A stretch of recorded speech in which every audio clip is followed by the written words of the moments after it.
David Andrews, I would buy the nicest place in Salem, bro. And you would have a Right. full on guest suite. Yes. It would be that's Keegan's. Back up. That's Keegan's. That's what it would be. Get out of the Keegan room. I love our producer. Talk about David Andrews, please. Exactly. He wants to murder us. So David Andrews was released. Jonathan Jones with the Commanders. Dietrich Wise no longer with the Pats. Here's Mike Vrabel talking about the release of David Andrews and what he expects from player leadership in 2025. Well, I think we talk about leadership, and Elliot mentioned a few other players as it relates to Jonathan Jones and Dietrich Wise and David. Happy for those guys that are found other places, and there would be no restriction on leadership as far as age or experience. Like every one of our players that walks in here or our coaches can act as a leader. So I think when you go through personnel decisions, there's a lot of things that we'll talk about, right? Age, ability, durability, production, vision.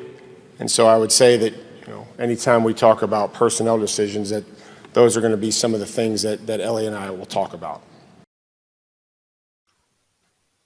So he's saying, age doesn't put a cap on. You don't have to be a certain age to be a leader, all of this. That's nice. That was a lot of coach speak. That's one of the rare times I was like, Braves, come on.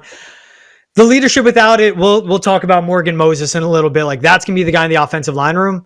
Again, but this just goes back to you had it really cheap, didn't benefit the cap a ton by cutting them. This is where I go back to, and it's worth the combo to go back to. David Andrews means a lot. If you weren't willing to pay Jonathan Jones, I get it, but still, means a lot. And those are guys that matter in the room. They fit the scheme. They would have been good depth pieces. And in the matter of this offensive line, if David was only good for 5 games, I don't care. Your center room is awful right now. That's 5 games of letting a rookie, a Jake Majors, a Jonah Monheim develop. And if their name has to get called, they get called. Yeah, I wonder when I saw the release and letting Jonathan Jones walk, and Dietrich Wise didn't fit, so it made sense from a personnel standpoint to let him walk.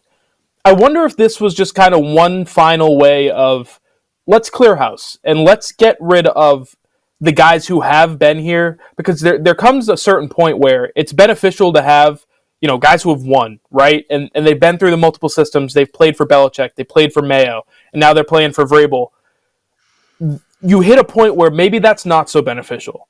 And are these guys not preaching the wrong word, right? Not saying we used to do it this way, but just by going through the system the way they might have 5, 6, 7 years ago, it sets the wrong example. Not intentionally, but that's just the way things happen. If a rookie comes in and they look to, who's the veteran in my room?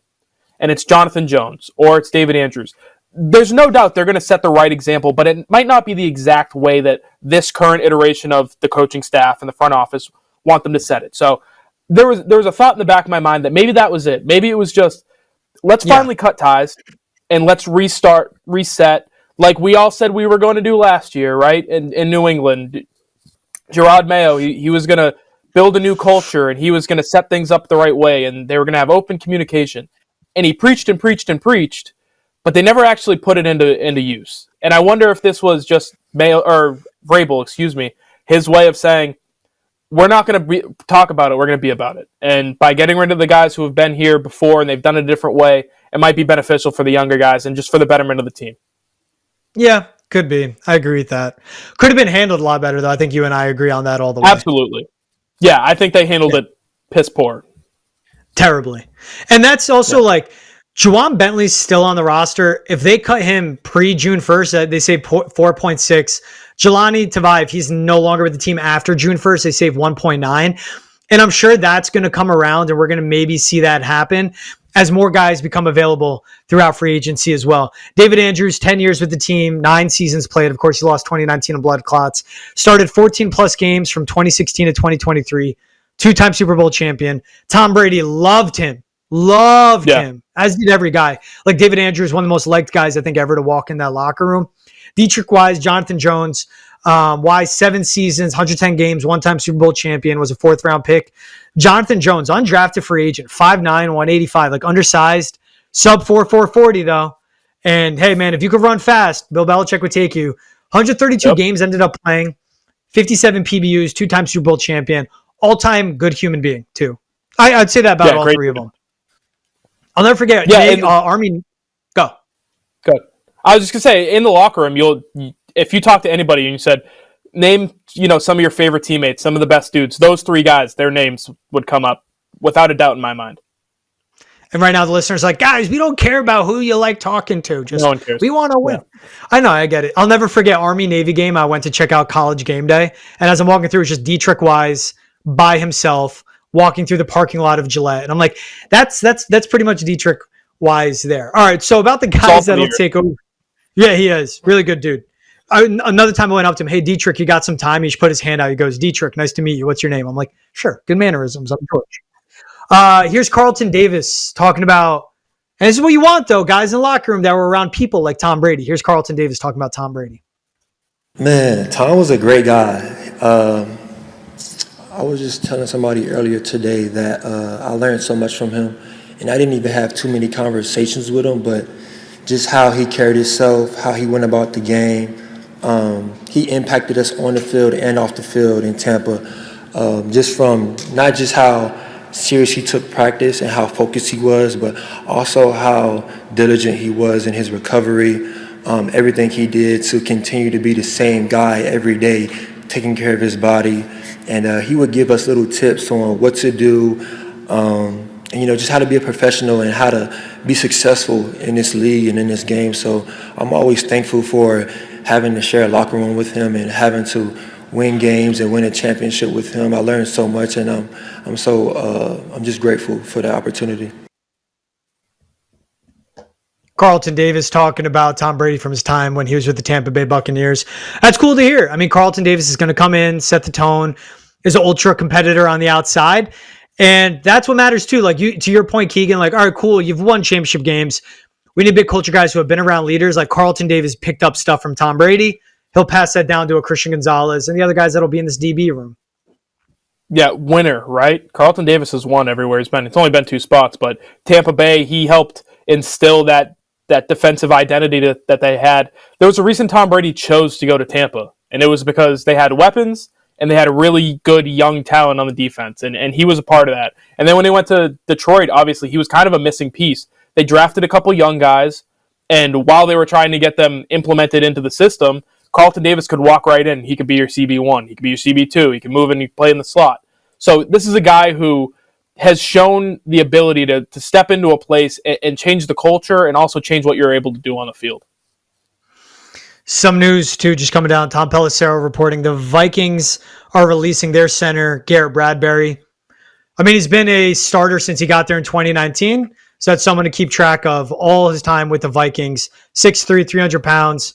Will be 30 by the start of next season, but by all accounts, seeing a snap count the last 6 seasons, has been healthy. Played over 1,100 snaps this past year. Hey, you get a little Garrett Bradbury, get a little Cam Robinson. Two guys that are in the same offensive line room.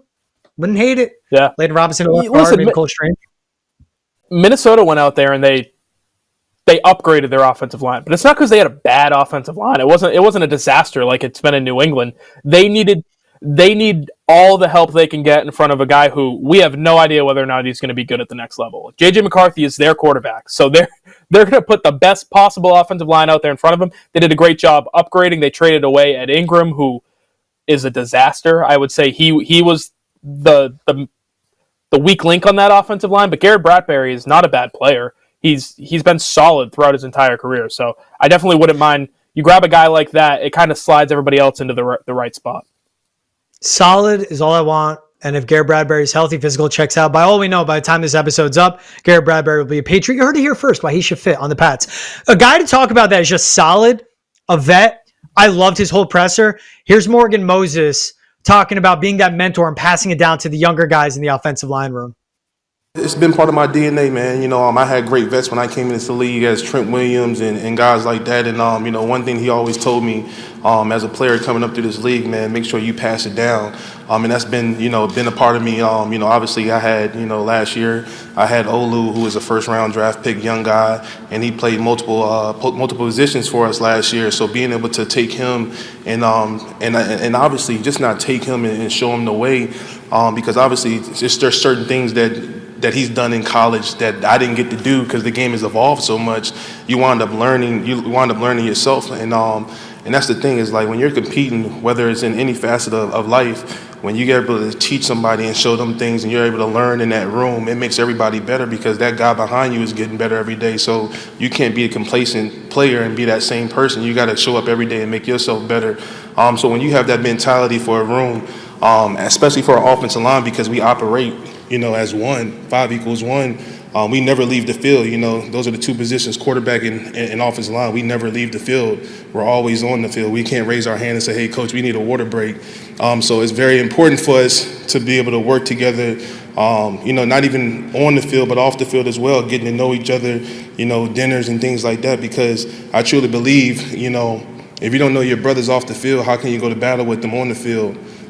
So bringing that mentality as an older guy in the locker room and just bringing guys along and showing them the way, it's going to be a great deal for us. Yeah, but that guy sounds like a leader. Like that's what you want. Morgan Moses also, in his time talking to the media, spoke about he wakes up, works out at 4 a.m. even after agreeing to terms with Mike Vrabel, makes his sons work out with him. He spoke about sleeping in hyperbaric chambers, not just bench pressing 400 pounds, but doing yoga and Pilates. Also going to 5 a.m. treatment with the trainers and doing that right. That's a guy you want. And that's how you're about to play your 12th season in the league. Like professional. While missing like no time, by the way. He's as consistent He played with a sprained MCL he suffered in week 3 last season. He played the whole season, year. Sprained MCL. That's what you need. I apologize to Morgan Moses. I was unfamiliar with his game. One of the all-time dudes. Like, listening to him talk, couldn't care less if the Patriots win football games, I got to say, to be honest with everybody. It doesn't matter to me. Listening to that guy talk, I'd run through a brick wall for him. The quote, "You don't need a miracle to win football games. You just need the right people in the building." Holy crap, man. What a guy. What a quote. A big-time fan of Morgan Moses, the person. Hope he has a ton of success. Just, that's how you do an introductory press conference. Everybody, whoever signs a contract moving forward or gets drafted, take notes, because that was unbelievable. And, yeah, it's just everything you want there. Like, sounded great. What was interesting, Vrabel did make a comment about his length, how much he loves it. 35 and 3/8 inch arms, 84 and a 5/8 inch wingspan, 6'6", 315. Okay, Kelvin Banks, 6'5", 315, 33 and a half inch arms, 84 and 3/8 inch wingspan. Will Campbell, 6'5", 320, sub 33 inch arms, sub 78 inch wingspan, which is unheard of being a tackle in the NFL with that short of a wingspan. So I don't think he was really putting anything out there. But if Kelvin Banks becomes a Patriot, I wouldn't be all the way shocked if they can't figure out left tackle spot. Don't hate that. Maybe a trade back spot. Could be a trade back, get more picks, get more guys, get a Kelvin Banks in there.